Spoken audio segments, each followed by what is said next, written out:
Welcome to The Shoreline, brought to you by Shores and Islands, Ohio, the Midwest's hottest vacation destination.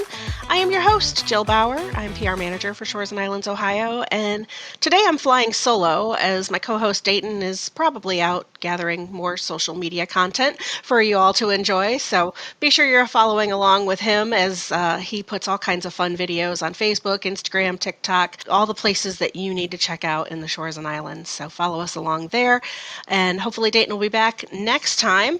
If you're joining us for the first time today, our amazing destination is located on Lake Erie. We're between Toledo and Cleveland on Ohio's north coast.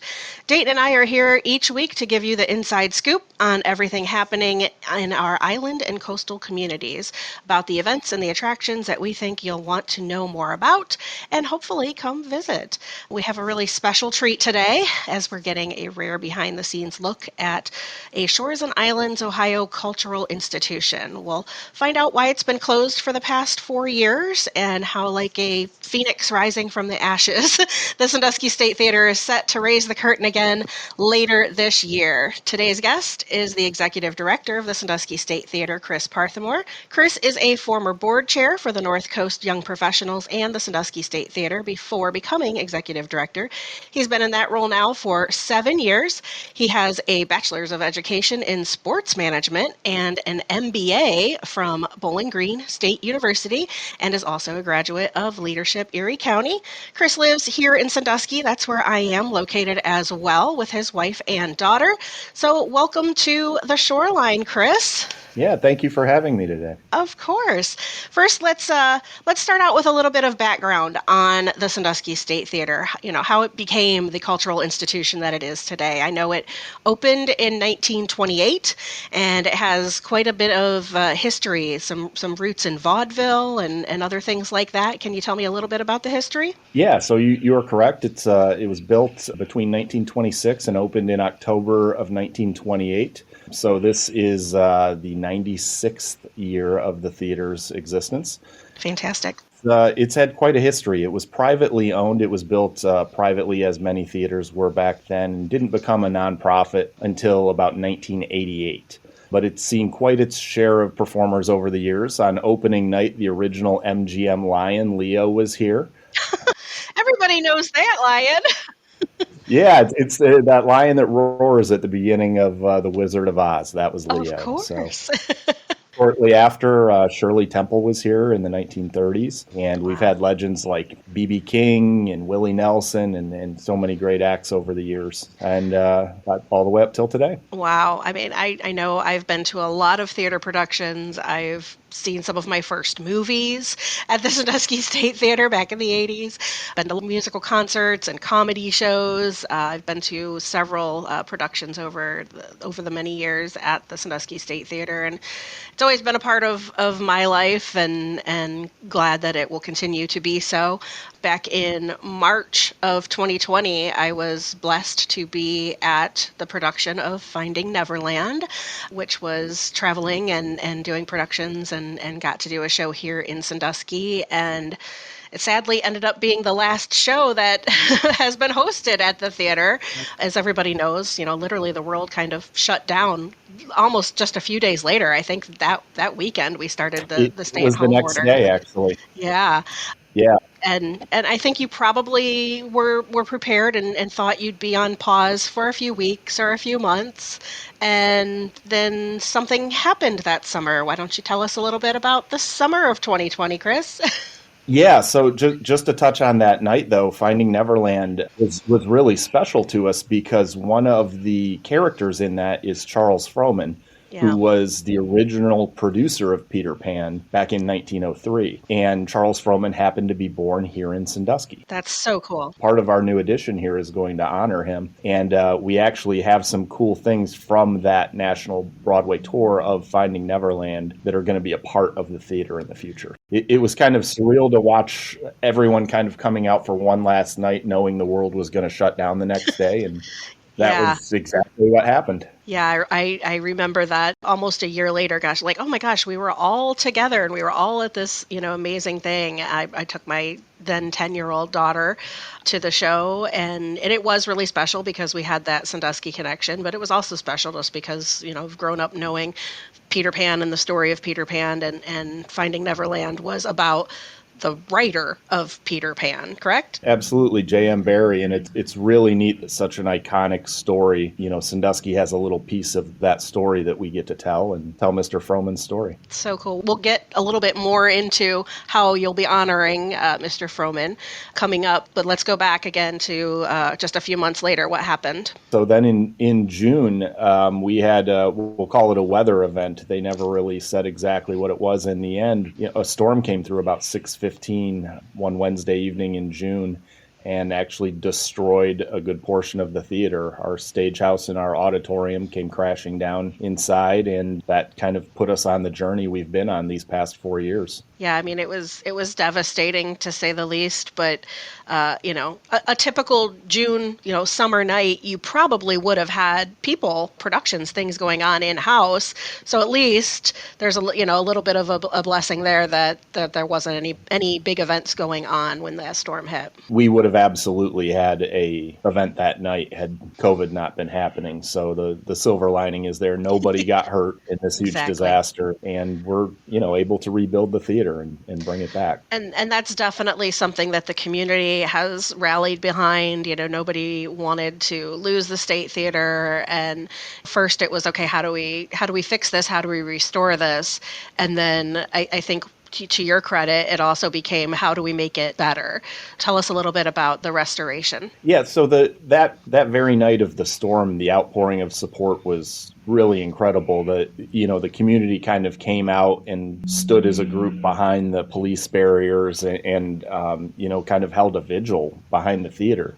And it really showed us what it meant to everybody. And we hear all these stories all the time. I met my significant other here. I saw my first movie here. There's so many memories in the community. And, we call ourselves kind of the living room of the community. And everyone has such a part and a history here that the outpouring of support that night made it very clear that we had to rebuild. And we announced that very night, we put on social media, we are going to rebuild. We didn't quite know what that meant at the time, but we knew that we were going to have to save the theater. A lot of these old theaters have an event like this, and they can become a parking lot. And this community was not about to let that happen.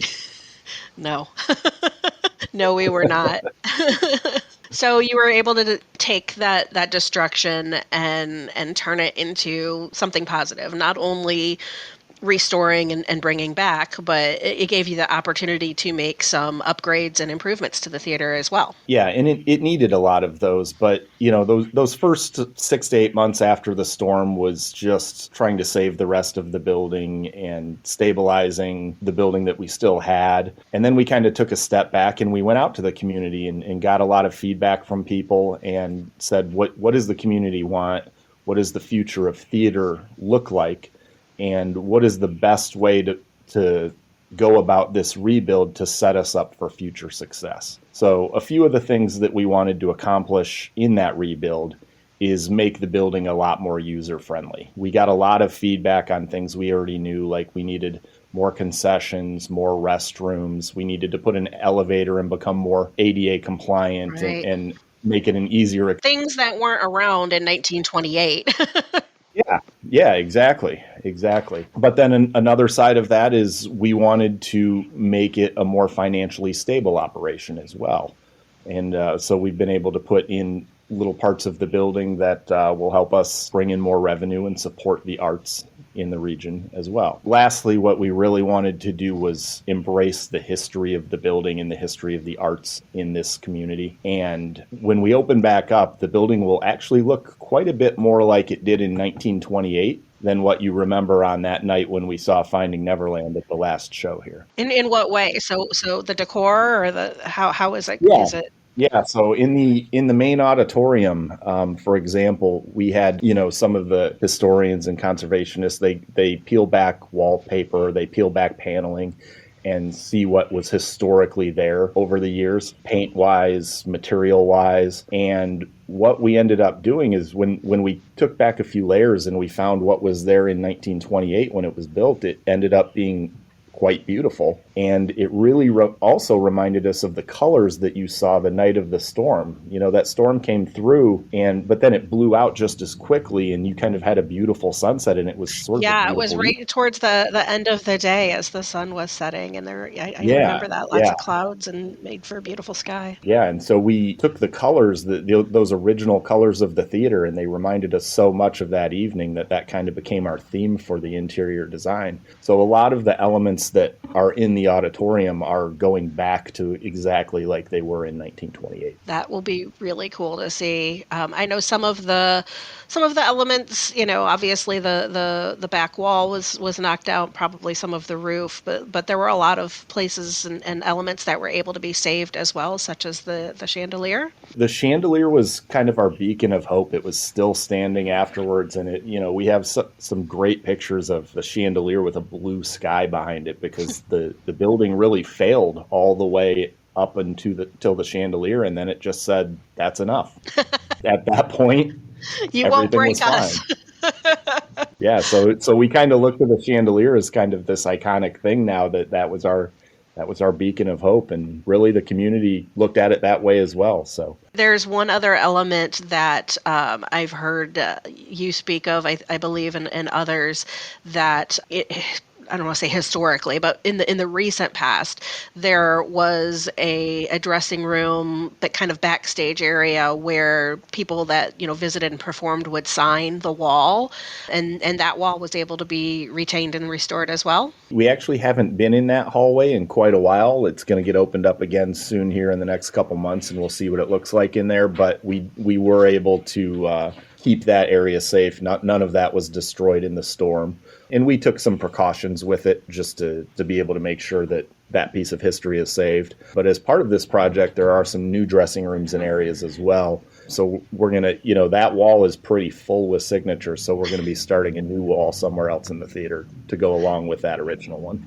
That's amazing, and I'm sure we're going to have a ton of great autographs on there. So let's go ahead and move into some of those new features that will be part of the theater and have come because of the expansion and renovations and all that. What kind of new things can we look forward to? Well, we will have increased technical capabilities. All our lights are being upgraded to LED lights. The acoustics are being maximized. There's new seats. So all those obvious things that you would think come with the restoration of a theater.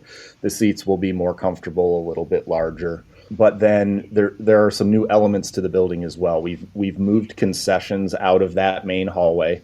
Anyone that's ever been to a show has been in that big traffic jam in the middle of the hall there.